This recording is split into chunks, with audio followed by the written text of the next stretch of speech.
Hola, ¿cómo están? Estamos esperando poder conectarnos. Ahí está Rafael.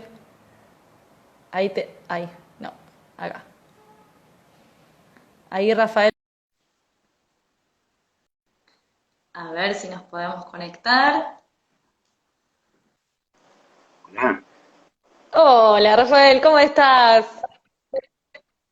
Hola, muy bien. Qué bueno volver a vernos por el mismo canal. Sí, por el mismo canal. No terminamos el otro día, acá estamos de vuelta. Sí, tal cual, tal cual. Así que te agradecemos esta posibilidad de seguir charlando, la verdad. Estamos muy contentas con eso. Bueno, me alegro mucho. Yo lo he estado haciendo bastante esta semana. Uno normalmente das entrevistas y cosas, pero esto de la especie de televisión autogestionada es medio formidable, ¿no? Uno puede encontrar la manera de llegar a la gente sin mediatización de ningún tipo. Es bastante singular. Sí, tal cual. Sí, sí, sí. Y la verdad es que nada, después de la charla tuvimos unas repercusiones hermosas, un montón de mensajes. Y también esto, ¿no? Estos espacios habilitan a nuevas preguntas, que eso está buenísimo. Claro, la vez pasada la gente preguntaba cosas, pero parece que hay que tocar la pantalla para que no se congelen y yo no lo sabía. Ahora lo voy a hacer. Sí, varios, Bueno, varios nos escribieron por privado también, gente que conocemos, gente que no conocemos, alumnos, alumnas, así que nosotros estuvimos anotando ahí algunas preguntas que nos fueron haciendo, pero bueno, vamos a tratar también de ir leyendo el vivo, así que pedimos disculpas si no llegamos a leer todo, pero a veces a mí también se me tilda la pantalla, así que vamos a ver la forma de poder encarar todas las preguntas que estén por ahí. muy bien.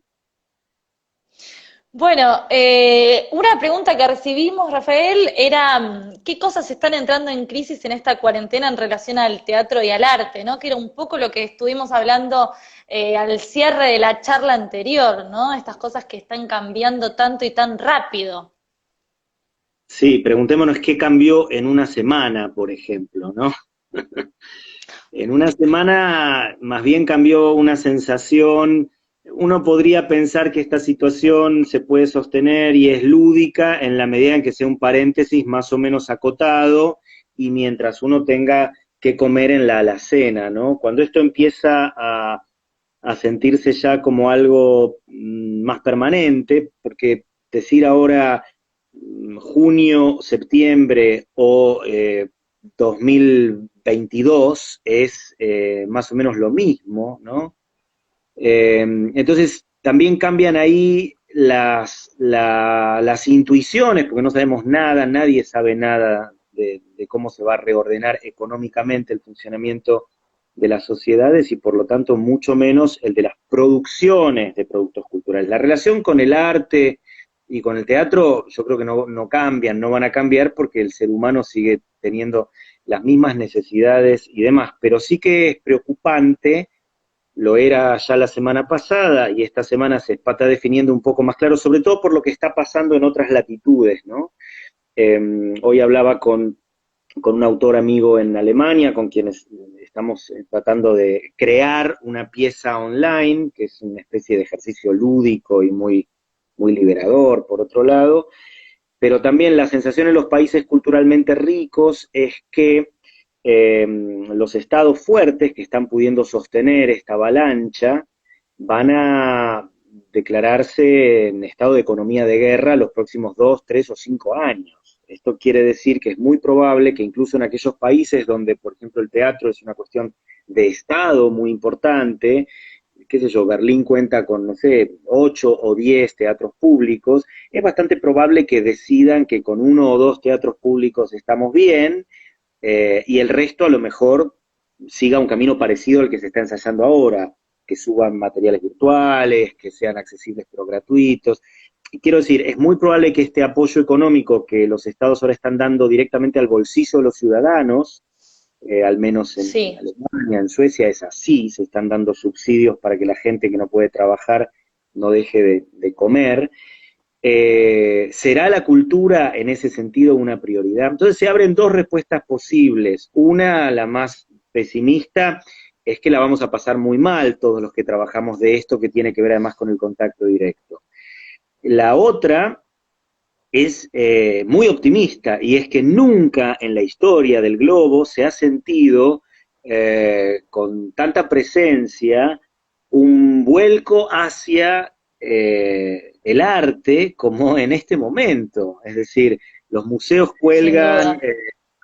sus obras de manera virtual, piensan contenidos asociados para que la gente pueda entrar, y la verdad es que uno tiene al alcance de la mano la historia de un cuadro muy importante en un museo inaccesible normalmente para uno, como una especie de enciclopedia. Pero además uno lo que tiene es tiempo, que es el otro elemento que nos roba la vida normal. Entonces, con tiempo y con el acceso al arte, la gente se está haciendo adicta a algo que después va a ser bastante difícil quitarle, me parece a mí. O sea, yo voy de una a la otra alternativa, de la optimista a la pesimista, como todos nosotros, pensando que hay que estar alerta y hay que saber darle batalla a esto que va a pasar y que se viene, ¿no?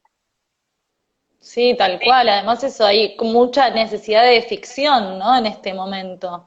Un poco para salir de esta realidad que estamos viviendo. Yo creo que va un Pero poco también más, esa...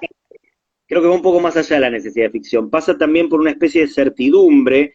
Uno en general piensa que, bueno, los que saben están allí porque algo saben, no han llegado a presidentes de países muy importantes con mucho poder de decisión, y uno dice, bueno, yo me relajo, sé que yo haré mi trabajo y que yo... Pero ahora empezamos a darnos cuenta que esa realidad es una ficción. Hoy Trump salió, no sé si es una fake o qué, que llamó de asesor económico para salir de la crisis a un tipo que es el dueño de las exhibiciones de lucha libre en Estados Unidos.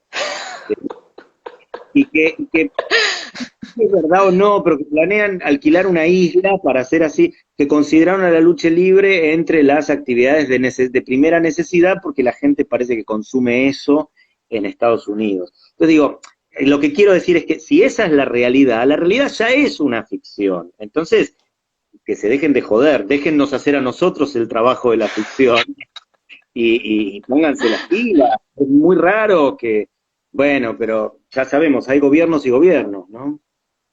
Sí, lógico. Sí, también hay como un preguntarse de los actores y las actrices, ¿no? Porque digo, también los que se dedican al teatro de repente están pasando, por ejemplo, sus obras. Bueno, ahora van a subir La Terquedad en el Cervantes, ¿verdad? Para que se pueda ver online. Sí, de hecho, sí, vamos a terminar a las 6 de la tarde puntuales para yo mismo quiero ver el material que no lo tengo Sí, por total. supuesto. Sí, hoy se Sí, sube sí, claro que sí. una obra que, bueno, por supuesto, yo lo he dicho mil veces, es rarísimo tener que verla online, pero por otra parte hay mucha gente que vive en otras ciudades, en otras provincias, en otros países, y me dice, "Bueno, yo igual no podría haberla visto, así que si esto es lo que hay, bienvenido". Creo que la gente también es muy indulgente y muy piadosa, y dice, bueno, está bien, no se escucha mucho, eh, hay que amigarse, no para que dure por la eternidad, pero me parece que hay que amigarse con eso porque estamos en circunstancias extraordinarias, y ¿qué vamos a hacer? Sí, sí, sí, hay como ahí una cosa con la empatía, pero también con la contradicción, ¿no? Esto de, bueno, está buenísimo que se pueda subir, pero también es el trabajo de los actores y las actrices, ¿no? Y esto, de esta forma también viven, ¿no? Como que hay como una lucha de fuerzas que me parece que está empezando a aparecer y que todavía estamos pensando en cómo dar respuestas a eso, tal vez, ¿no? Bueno, hoy estaba leyendo un comunicado del Instituto de Cine, de Cinematografía, ¿no? Tratando de poner esto en su justo lugar. Hay leyes, por ejemplo, en el caso del cine, que determinan determinados impuestos para que la difusión, claro, cuando se hicieron estas leyes en 1981 no existían las megaplataformas como ahora, se intuía que podía llegar a suceder, pero no existían las OTT, las over the top, ¿viste? Este tipo de plataformas o lo que sería YouTube y demás.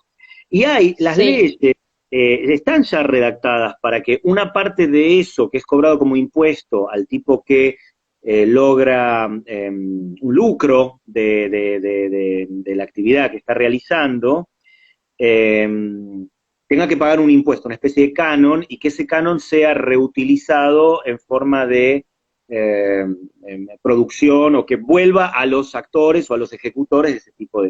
Es decir, podría pensarse en reglamentar estas leyes para que efectivamente el sector vuelva a trabajar. Por supuesto, cuando se levante el mínimo de la cuarentena, que los actores en estudio puedan volver a filmar o producir cosas, y que eso se financie, ya que no con la venta de entradas, con estos cánones y este tipo. Es decir, que es simplemente darle la vuelta y encontrarle una forma de nuevo pacto socioeconómico en el cual todas las actividades estén... La pregunta es si esta es una actividad esencial, esa es la pregunta, porque si alguien me dice, che, no va a haber más lucha libre durante un tiempo, yo, claro, está complicado porque los luchadores libres, no sé qué otra cosa pueden hacer, por ahí salen a chorear por la calle directamente, pero quiero decir, lo digo medio en sorna porque es raro, cada uno lo piensa dentro de su actividad y cree que lo suyo es muy importante. Lógico. La industria textil está arruinada. ¿Quién va a salir a comprar ropa ahora si ni siquiera tenés dónde lucirla, ¿no? En todos los casos va a tener que volverse a lo esencial, y también me parece que eso de lo esencial tiene que ver con el cuidado del planeta. No olvidemos esto, ¿no? La nuestra en general es una actividad muy ecológica, es decir, tiene una muy buena relación con los recursos, es una actividad en ese sentido económica por excelencia. Así que sí, hay que estar atento, hay que estar ahí, hay que ofrecerse a asesorar en el caso de que no tengan idea, pero me parece que hay que encontrar un sitio donde esto no agonice. Sí, también, bueno, esto de reinventarnos nosotros los actores y actrices también en el sentido del código, ¿no? Porque digo, los que estamos muy acostumbrados a trabajar en teatro, ahora que se están haciendo como estas nuevas producciones, ¿no? Digo, también el código de la cámara es muy diferente al código del teatro, ¿no? Y como que ahí es necesario hacer como ciertos ajustes también. O no, digo, no sé, Bueno, es una sí, pregunta. qué sé yo, son los mismos, sí, sí, los mismos ajustes que, qué sé yo, que ha hecho el cine respecto al teatro, la televisión respecto al cine. Yo creo que mientras se trate de teatro, eso que llamamos teatro ocurre en una sala, en el convivio teatral con el público, que es el que completa necesariamente la expectativa de lo que va a suceder, por eso son espectadores y no público. Y que el público de esto que estamos haciendo ahora, por ejemplo, es un público instagramer, ¿sí? Que esto tiene una lógica y una dinámica medio en gestación y que también es mutante. Yo pensaba hoy, yo no soy un gran consumidor de estos formatos, no estoy casi nunca prendido al celular, además parece que su radiación es muy nociva, entonces no sigo mucho la evolución de estas gramáticas, pero hay algunos que son geniales. Estaba viendo hoy unos de Javi Marra, que es un actor que encerrado en su casa está produciendo, el otro día hacía un tutorial para entender lo que era un challenge. Y me parece que él es muy bueno, es muy gracioso, pero además la clave es que el instagramismo tiene al metalenguaje como sistema puro. Es decir, Instagram habla de Instagram, habla del estar de manera virtual. De la misma manera que el actor habla del estar de manera real, ¿no? Habla de la vida. Entonces, no se tocan Sí. mucho esas poéticas. Me parece que está buenísimo que existan y se extiendan y que cada uno lo experimente. Tampoco hay una academia del instagramismo o del tiktokismo que venga a decirte cómo se debe o no se debe hacer. Y es curioso, porque en el teatro hay miles de academias, ¿no? Y miles de Sí. teorías, y miles de haters de determinadas teorías. Lo otro es algo como en construcción, un poco plano, de un tipo de construcción medio democrática, y estamos asistiendo a eso eh, más bien absortos, ¿no? Viendo cómo convive la filosofía con el chat. Sí, tal cual. Bueno, justo hoy también hablando, me decían una pregunta, ¿no? De que, bueno, que los griegos se plantearon estas grandes preguntas, ¿no? Como la justicia, la equidad, la empatía. Bueno, ¿cómo nos volvemos a preguntar esto hoy, ¿no? En la actualidad, digo, con esta situación, ¿no? Si estas preguntas ahora son relevantes en esta situación, si no, de qué manera hacerlas. Sí, son absolutamente relevantes y por otro lado son las mismas preguntas de siempre, qué sé yo, se las atribuimos a los griegos porque parece que ellos inventaron esto, pero debía existir antes de los griegos y naturalmente siguió existiendo después. Sí, sí, lo que hace que el teatro y que el arte en general sea trascendente es su relación con las preguntas fundamentales, ¿no? Eh, lo que pasa es que este estar en el momento, estar en Instagram, no dejar de estar, es también una pregunta fundamental, ¿no?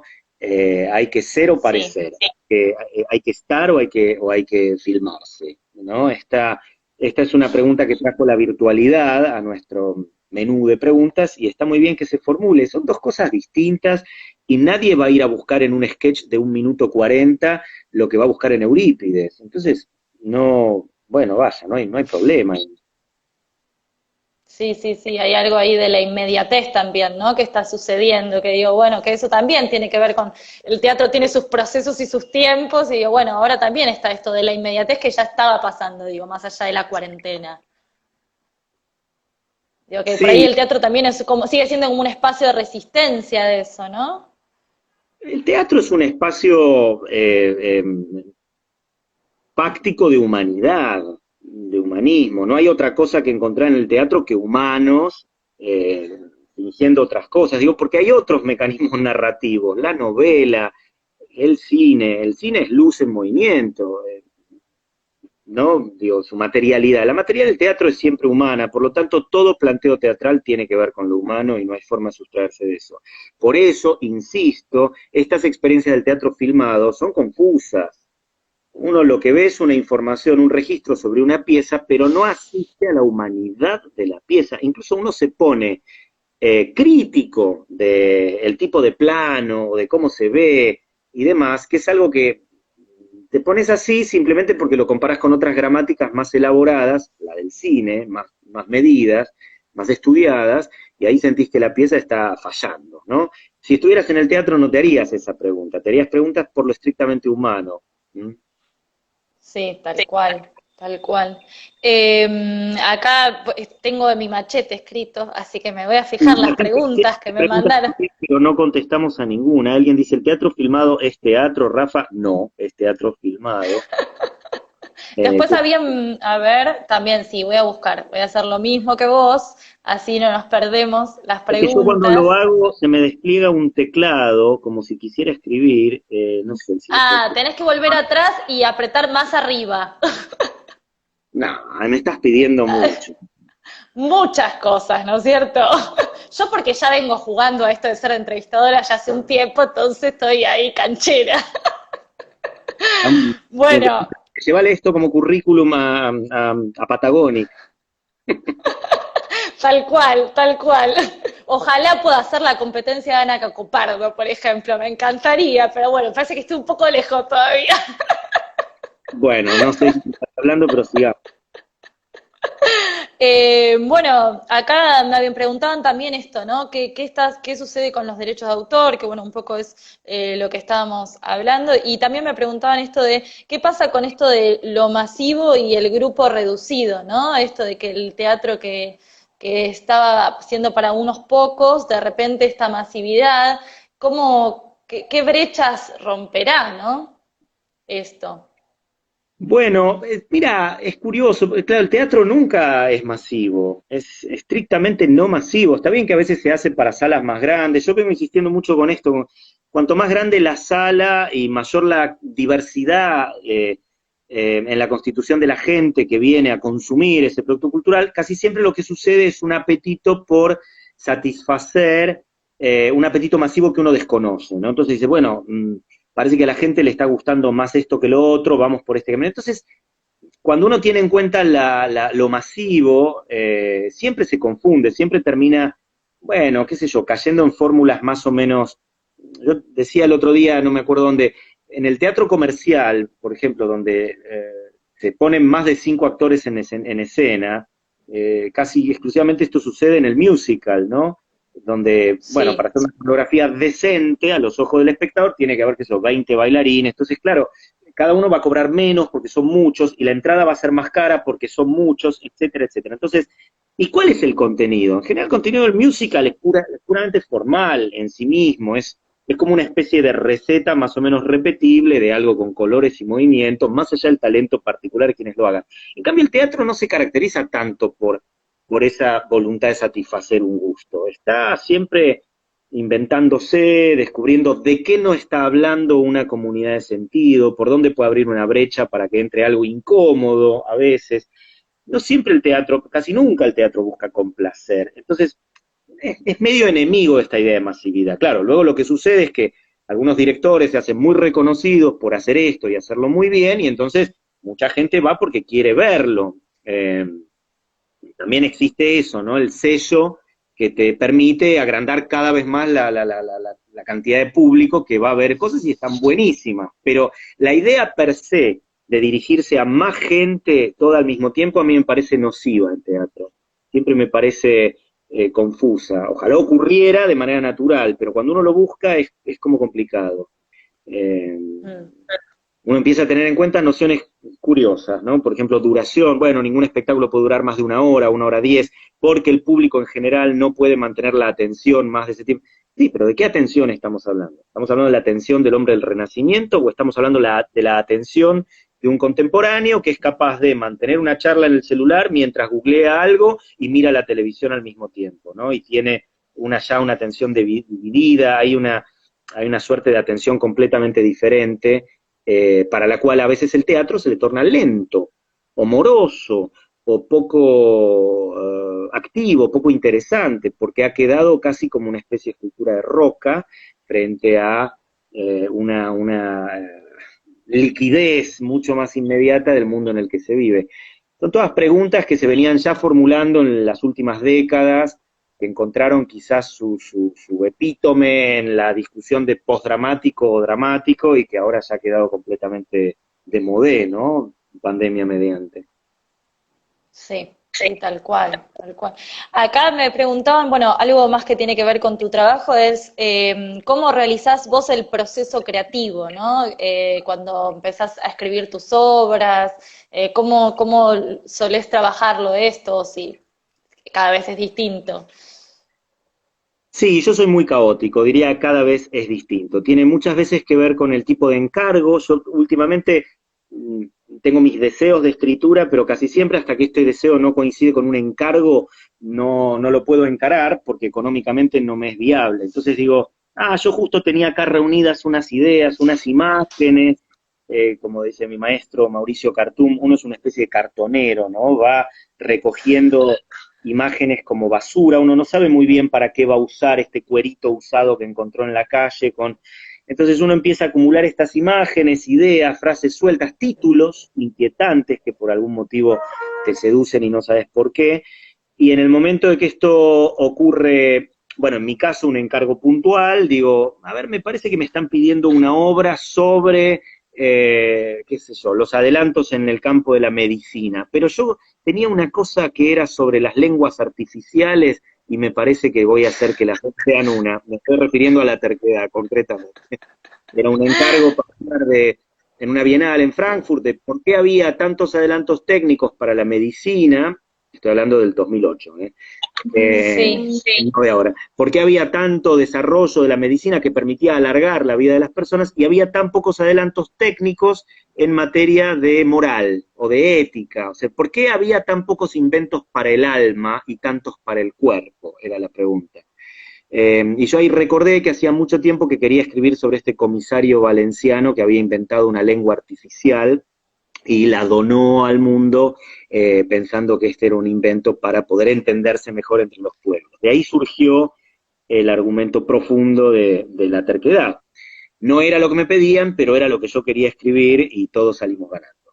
O sea, el proceso creativo es muy caótico y cuando uno ya es un profesional responde a veces sí a un instinto de, bueno, conectar dos piezas desconectadas que te parece que van a funcionar, pero no hay fórmula para aligerar el proceso creativo.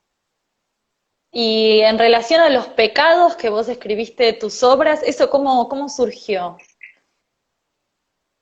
Eh, la idea de los pecados también, mira, hablando del proceso creativo, yo estaba en Madrid, en el Museo del Prado, y vi la pintura del Bosco, que es formidable, siempre yo estuve siendo totalmente lego en materia de artes plásticas, fascinado por el Bosco, al igual que por Bruegel, pero sobre todo el Bosco. Yo decía, este tipo, cuando miras el año en el que pinta el Bosco y comparás con los otros, decía, este tipo está fuera de todo sistema, no está haciendo lo que están haciendo los demás, que están pintando vírgenes, estáticas, Sí, con sí, el sí. vino, ¿no? Alejadísimo de esa pintura medieval o la románica. ¿Por qué? ¿Qué pasó ahí? ¿Por qué de pronto el Bosco? Entonces a mí me interesaba, naturalmente, la época en la que pinta el Bosco es muy interesante porque es el fin de una era, el fin de un sistema, el sistema medieval, cae básicamente, bueno, por varios motivos. Uno, el descubrimiento de América, se descubren hombres que no creen en Dios y que no son animales. Esto para el sistema político de la Edad Media es un escándalo, porque todo el sistema feudal, sistema político de dominación y de cobro de impuestos, se basaba en la idea de Dios, el Papa, el Rey y los súbditos. Entonces, para que eso funcionara, los hombres, el camino más corto entre un hombre y otro hombre era Dios, y punto. El que no creía ese Dios estaba fuera totalmente del sistema, o era quemado en la hoguera, no importaban sus razones o sus motivos. Y el sistema funcionaba, esto es lo curioso.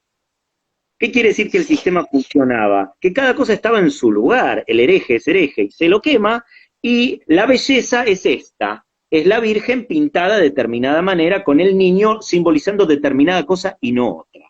De pronto aparece el Bosco y hay seres que salen, monstruos que salen de adentro de huevos, seres con muchas patas. Cuando pinta, por ejemplo, el Jardín de las Delicias, el Sí, paraíso es tan aterrador como el infierno. O sea, bueno, nosotros en nuestros talleres varias veces mostramos ese cuadro, bueno, a Sonia particularmente le fascina y a mí también, es alucinante, ¿no? Cuando uno lo ve y es como no puedes parar de mirarlo. pasan varias cosas, ¿no? Primero no puedes parar de mirar, después no podés empezar a ver por dónde debes comenzar a mirar, ¿no? Porque su gramática es totalmente diferente de la gramática medieval y la del primer Renacimiento. Es único, porque el momento en el que pinta el Bosco ocurre en medio del cisma protestante. El Bosco tiene una enorme voluntad moral, él quiere moralizar, él quiere volver al hombre a la idea de Dios, pero de un Dios que no esté atravesado por todo este cisma y toda esta falta de creencia y demás. Hace un intento moral desesperado. Y como no se puede, porque ya las cosas no están en su lugar, su pintura es moralizante, pero su diccionario, como digo yo siempre, está perdido, ¿no? Vos ves, por ejemplo, el carro de heno del Bosco, donde hay unos personajes que corren atrás de una carreta de heno, rarísima, ¿no? Unas monjas que cuentan monedas en primer plano, las ruedas que aplastan a unos que tratan de trepar, y se supone que para el hombre de esa época el heno era amarillo, y todo lo que era amarillo simbolizaba el oro, y entonces el oro simbolizaba la avaricia. Es decir, que para el lector de ese cuadro, en ese momento, el cuadro era aparentemente una pizarra completamente didáctica, era como un cartel del PRO, que decía lo que había que pensar, ¿eh? Y era legible 100%, al menos por las clases educadas. Pero perdido ese diccionario, nosotros no sabemos, no tenemos por qué saber que amarillo para el hombre medieval es oro y oro es avaricia. No teniendo ese código, ese diccionario, vos mirás la pintura y te sumergís en un caos mucho más interesante. Es decir, los objetos simbólicos han perdido su lugar de anclaje natural. Entonces, mi pregunta cuando yo empecé con la heptalogía de los pecados capitales era, ¿no será que nosotros también hemos perdido nuestro diccionario? Nuestro diccionario es el diccionario de la modernidad. No tenemos todavía un diccionario de la postmodernidad o de la prepandemia. El diccionario que seguimos usando, el idioma que seguimos hablando es el de la modernidad, porque no hay otro. El otro es la agonía de la modernidad, pero llamar postmoderno a algo, bueno, ya en artes plásticas ya se ha dejado de hablar de postmodernidad, se habla de contemporáneo directamente, ¿no? De arte contemporáneo, porque llamar algo post es medio ridículo. Nadie dice esto es post-renacimiento, esto es post-barroco, ¿no? La post-edad media se llama renacimiento, ¿sí? Pero uno en el momento de la confusión no le puede poner nombre a eso en lo que se encuentra. Eso es natural. Yo quise inventar una serie de piezas que no hablaran del Bosco, sino que hablaran de nuestra pérdida de ese diccionario compartido, la pérdida de los valores de la modernidad. Entonces ahí surge la idea de cambiarles los nombres a los 7 pecados capitales, poner otros 7 pecados cualesquiera, es una broma casi, una trampa poética. En cada una de las piezas de la heptalogía hay un pecado real escondido, ¿no? Qué sé yo, la envidia es la extravagancia, la lujuria es la inapetencia, la soberbia es modestia en mi heptalogía, la avaricia es la estupidez, la pereza es la paranoia, no, la pereza es el pánico, la gula es la paranoia, y la ira es la terquedad. Los títulos son simplemente una manera de decir, este diccionario es convencional, es construido por los que tienen el poder, y me parece que, bueno, que es bueno delatar que esa es una construcción un poco del poder. Buenísimo.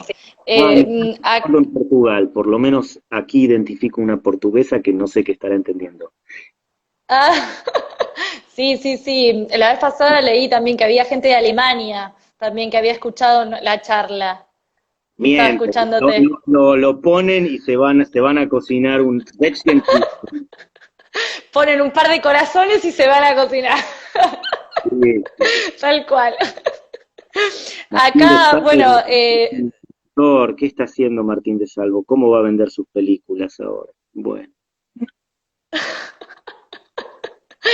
bueno, en Cachala Quipera tenemos una dramaturga maravillosa que es Carolina Mazzaferro, que está haciendo dramaturgia, y ella me preguntó algo específico, ¿no? de la dramaturgia, que es el lugar que tiene las didascalias en tu trabajo, ¿no? A la hora de escribirlo, a la hora de traducirlo, a la hora de dirigirlo, de actuarlo, ¿no? Esas didascalias, ¿qué lugar tienen para vos? ¿O qué significados?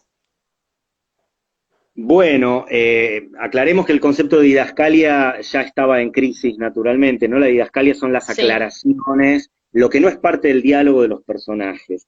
Es muy curioso, ¿no? Siempre yo cuando estudiaba ya con Mauricio, Cartoon, estaba claro que aquello que vos no podés lograr que se deduzca del diálogo es un poco ilícito explicarlo en didascalias. Esta es un poco la normativa genética, con la cual yo me he criado. No sé si estoy del todo de acuerdo, pero a mí me pega fuerte. Es decir, esto de abre la puerta, lo mira, sale, qué sé yo. Si yo no estoy en el escenario, en el momento de poder decidir cuál es la mejor manera de escenificarlo. Para mí las didascalias sirven para contar lo que uno imagina, pero lo que uno imagina no necesariamente tiene que ser el escenario teatral. El escenario teatral es momento de otra instancia, que es poner en escena. Así me manejo yo, ¿eh? Ojo que hay otros autores que son muy, muy didascálicos, que te dicen punto por punto cómo hay que hacerlo, y yo ya sé que lo primero que hace el director es tacharlo. Yo que soy director de mis propias obras, tacho todo lo que escribí, la didascalia, pero a mí me sirve en la escritura, tampoco creo que hay que anularlas del todo, porque por lo menos saber cuánta gente está en la escena, quién entra y quién sale. Sí. Qué sé yo, hay autores que esto lo hacen muy bien, Harold Pinter, por ejemplo. Nunca hay una didascalia de más en él, y aún así no tenés ni idea de cómo montarlo, porque no es que él, desde el diálogo, te va a decir todo lo que hay que poner. Es como qué sé yo, el texto dramático comparado con la partitura musical no tiene todas las notas, tiene algunas, ¿no? Y está bien que así sea, porque el texto recoge la cuestión literaria del fenómeno teatral y todo lo otro, bueno, va a haber que descubrirlo de otra manera. Yo igualmente he optado más bien por la enseñanza de Valle Inclán en este sentido para las didascalias. Digo, toda didascalia que es poética sirve. ¿Qué quiere decir? Muchas veces en mis piezas las didascalias no son explicaciones sobre cómo montar la obra, sino explicaciones sobre cómo es ese mundo. Esto lo hace Valle Inclán mucho, que dice, por ejemplo, un ratón se asoma por el zócalo y observa la escena. Sale. No vamos a cometer la grosería de poner un ratón en escena, suponiendo que Valle Inclán lo escribió así. Es una suerte de orientación poética. En este mundo los ratones miran las escenas. Punto. Entonces, este tipo de didascalias yo las uso mucho, a veces incluso mis didascalias son casi opiniones, como notas al pie de un traductor, ¿no? Y bueno, me divierto mucho con puesta en crisis del concepto de didascalia. Pero en mi caso es raro, porque como yo me escribo para mí mismo, yo no escribo para que me monte otro director, me estoy escribiendo a mí mismo para acordarme después cuando la monte. Las anotaciones que me hago, que después suelen ser las que quedan en las publicaciones, son raras. O sea, sería más que crean un mundo, o sea, que ayudan a crear ese mundo que el dramaturgo pensó. Sí, sí, definitivamente. Yo creo que uno tendría que perseguir el objetivo de traducir en diálogo todo aquello que debe suceder. Si en la pieza no hay diálogo, porque podría ser que la pieza fuera quieta, las didascalias tendrían que describir de manera más automática posible las acciones. Y si eso también es imposible, bueno, aceptar que el mundo de las didascalias es un mundo poético, pero no podemos sugerirle a nadie si sube la luz, si baja la luz, si la luz es triste, si nada. Todo eso es una estupidez, es una especie de prejuicio del momento del papel que no necesariamente va a encontrar en la ejecución escénica la mejor forma de resolución. Sí, porque además pienso que después también está esto, ¿no? La identidad del actor, de cómo llevarlo a cabo, la mirada del director, ¿no? Cómo uno lo dirige. Digo, son decisiones que está bueno que esto sea la construcción colectiva del hecho teatral, ¿no? Mirá, ni siquiera podés decidir si el personaje cree lo que está diciendo en ese momento o no, si es irónico o no. Eso, cuando uno lo descubre, es porque no está escrito. Si estuviera escrito, uno no descubriría nada, ¿no? Igual yo estoy bastante acostumbrado, como mis piezas se han traducido, ya en la traducción perdés un montón, pero además se han hecho en otras culturas teatrales, donde, por ejemplo, algunas culturas teatrales no soportan el parecido realista, por ejemplo, ¿no? El verosímil Sí. cinematográfico, que es uno que, por otro lado, en nuestro entorno tiene bastante aceptación. O sea, el actor que puede actuar en teatro más o menos parecido al cine es bastante valorado. Se lo quiere, se le dice, qué bien, me creí todo. Bueno, hay culturas teatrales que no son así, están más desaforadas por otros lados, qué sé yo. La alemana, por ejemplo, que es una cultura teatral simbólica, medio punk, ¿no? Donde, medio kitsch, donde todo está como sobre, bueno, pasado de todo límite de realismo. Entonces ahí he aprendido esta lección de humildad enorme, que es decir, yo lo escribí pensando que así debía funcionar, pero de pronto aparece alguien y te los disfraza a los personajes realistas de Mickey Mouse y les funciona, qué sé yo, a otra cultura les Claro. funciona. Entonces, ¿qué pasa si yo creyera que tengo que asumir eso como acotación y poner los personajes están disfrazados de Mickey Mouse? ¿No? Me sentiría ridículo. No puedo asumir la autoridad sobre ese mundo que va a ser creado por otro. Sí, tal cual. Acá te preguntan, estoy leyendo un comentario, si lo que viene ahora es un teatro pandémico a diferencia de un teatro convivial, ¿cómo será ese Convivial. teatro pandémico? Convivial. ¿Cómo será ese teatro pandémico? No sabe, no contesta. Pasemos a la siguiente. Bien, No, no, ¿cómo perfecto. se llama? A ver, no hay forma, no hay forma. Si no hay convivio, no hay. Lo que sí, lo vuelvo a repetir porque por ahí quien nos lo pregunta no estaba. Yo lo que dije al principio es que son bienvenidas todas estas formas lúdicas de pensamiento. Yo hoy me pasé, hace 3 días que paso todas las mañanas metido en un charco de barro, literalmente acá en el jardín de mi casa, filmando una pieza que estamos construyendo con Marius von Mayenburg en Alemania. ¿Sí? Es una pieza que se va a subir a la plataforma de la Schaubühne y decidimos que son dos geólogos que hablan sobre unas rocas y no se entienden muy bien por el Skype, por el idioma, por la naturaleza misma de las rocas, y poco a poco vamos descubriendo en la pieza que en realidad uno está en el futuro y el otro está en el pasado. No digo más para no spoilearla. Es una pieza teatral, no es una pieza audiovisual. Está producida muy, muy tristemente, o sea, hay un momento que aparece mi gato, que yo lo empujo medio para que entre en escena y mira a la cámara. Todos nuestros efectos son muy low-fi, tiene más que ver, bueno, un poco con esta lógica del Instagram, pero es teatro. Somos dos tipos de teatro actuando nuestra propia pieza. Marius ni siquiera es actor y yo lo he convencido, después se va a arrepentir, pero lo he convencido de que actúe su parte, porque esta es una circunstancia extraordinaria. Son dos personas que normalmente se ocupan del teatro y ahora se están ocupando del teléfono celular. Y eso es lo que está escrito, ¿sí? Esta es una solución lúdica y provisoria. Si no la pensamos como algo provisorio y creemos que de aquí van a salir la nueva poética de Aristóteles revisitada por TikTok, estamos en el horno, no hay esa distancia con la cual pensar este fenómeno. Creo que hay que abrir todas las puertas, abrir todas las alacenas, sacar toda la creatividad, que además hace mucho bien para el encierro, ponerse en actividad, ponerse a escribir, no pensar qué formato es, cómo se va a hacer, pero no creo que podamos asumir un teatro pandémico. Si no se encuentra una vacuna, seguiremos esperando la llegada del verdadero teatro. Ahí también te estaban pidiendo un taller de dramaturgia online para sumarte más trabajo al que estás teniendo. ¿Por qué no? Bueno, se podría intentar.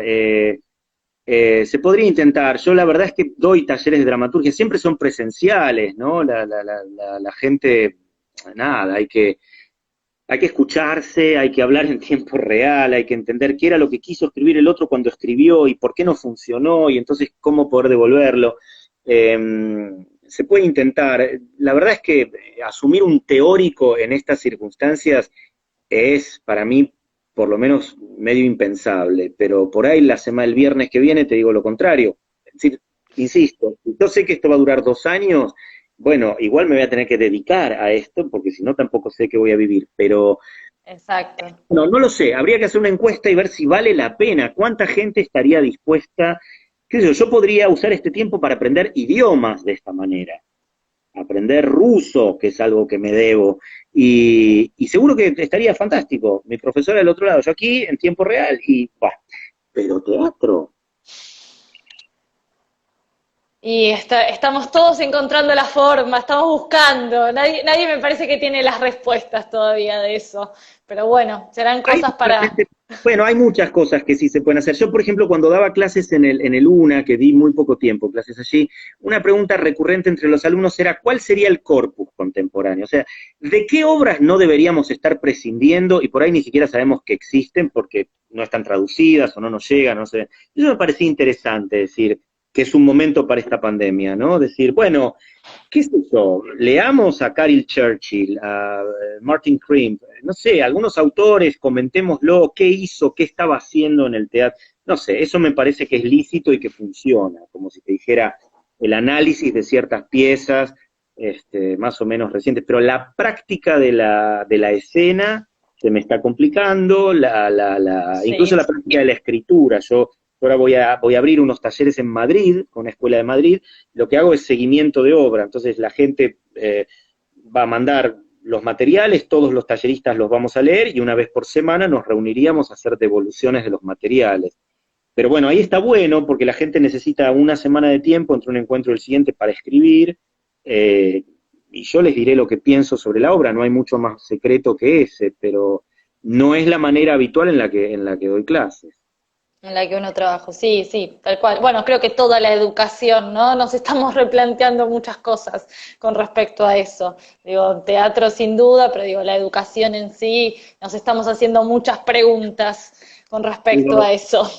Lo que pasa es que si esto es provisorio, yo creo que nos merecemos este paréntesis, ¿no? Esta suerte de volver al laboratorio. El problema es si alguien en algún momento nos confiesa los verdaderos planes del mundo para nosotros, que son, por ejemplo, tenernos así 2 años. Y acá me recuerda Lalo Rotavería que a las 18 la Sí, terquedad. sí, ya cortamos, ya cortamos. No, 13 minutos para ir al baño y traer pochoclo y traer la terquedad.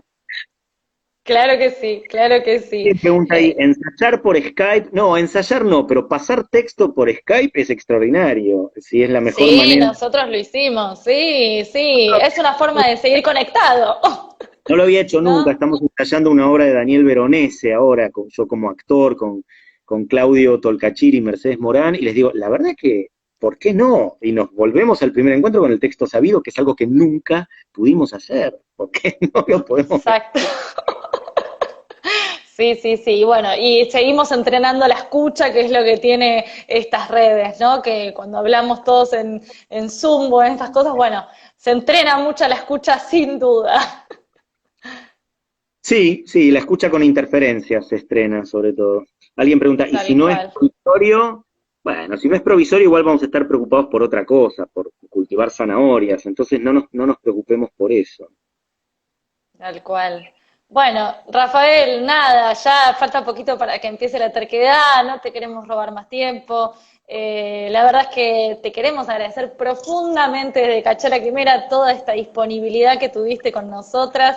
Ya se nos había, o sea, ya se nos hizo como un clásico los jueves charlar con Rafael.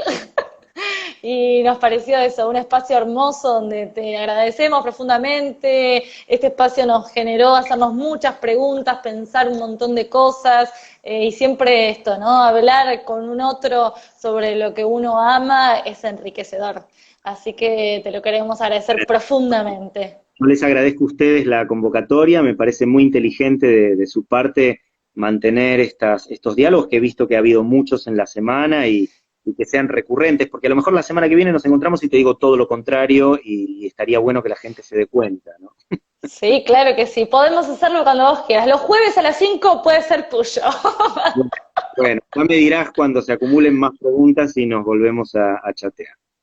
Sí, por supuesto que sí, por supuesto que sí. Bueno, muchísimas gracias, Rafael, y gracias a todos los alumnos, a todas las personas que escribieron, que nos mandaron mensajes, que fueron enviando las preguntas también. Bueno, a Sonia nuevamente, a Carolina Hidalgo, otra profesora, y a todos los que estuvieron ahí, amigos, vecinos, todos que estuvieron ahí escuchando y acompañando. Bueno, muy bien. Ahí alguien pregunta si la terquedad va a quedar subida en YouTube. No, lo aclaro. Ah, Va a estar solo 3 días. Eh, por una cuestión también de derechos de autor, me parece que es, por lo que no mencionamos antes, pero creo que como YouTube se hace dueño de los materiales subidos, está complicada la situación. Supongo que tarde o temprano estas emisiones se van renovando o estirando, pero por ahora lo que pueden hacer es colgarla por 3 días. buenísimo. Bueno, ahí vamos a estar. Ahí vamos a estar, Bueno, con paciencia, por favor. por supuesto, y muy atentos. Alguien De eso pregunta no dónde, tenemos duda. no sé dónde, YouTube, la página del Es, Cervantes. sí, es Cervantes Online, se hizo una página que si vos lo buscas Cervantes Online, pones la terquedad y ahí aparece. Claro, en YouTube, ¿no? Y ahí te aparecen las incluso Sí, conversaciones. exacto, que también ahí está la conversación que vos tuviste el otro día, también muy interesante para verlo. Bueno, bueno, muy bien. Bueno, Les deseo una buena semana.